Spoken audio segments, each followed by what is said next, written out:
So the chemicals you need for life here on Earth are present on Pluto. The chemicals of carbon, oxygen, nitrogen, hydrogen, all of these elements that are present in all of life forms on our planet are on Pluto.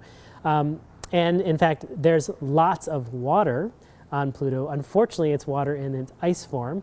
It is so cold on Pluto that water is literally like a rock. It's very, very hard and not something that you can have as a liquid form. So if there is life on Pluto, it's unlikely to be on the surface. It's a very a harsh environment on the surface. Not only is it extremely cold, but it is exposed to cosmic rays, it's exposed to the solar wind, the particles from the solar wind. And all of these things, at least life as we know it, would have a hard time developing, surviving, and evolving on the surface. Now, the question always comes in, what happens underneath the surface? Since we see glaciers, since we see geological activity, it suggests that there might even be some kind of fluid interior to Pluto, something that wasn't really anticipated ahead of time. And of course, that fluid is going to be mostly water ice and also ices of some important organic substances.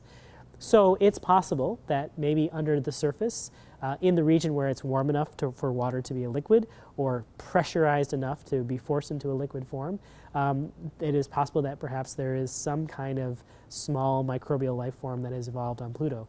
It would be extremely different from the kind of life we see here on Earth. It is so far from the sun, you wouldn't expect to see photosynthesis or that kind of sort of generation of material using sunlight.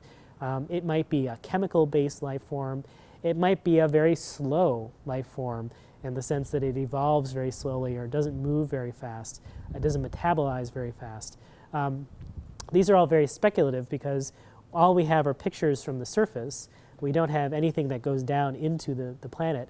And it's kind of, if you passed over Antarctica, you might expect that there's no life in Antarctica, and you would miss all of the penguins and the seagulls and the fishes under the Antarctic Sea. So until we actually can, land there and drill around and really sort of explore not just the surface, but the subsurface, that's the only way we will know if there are the conditions for life and maybe even the remnants or even existing life today.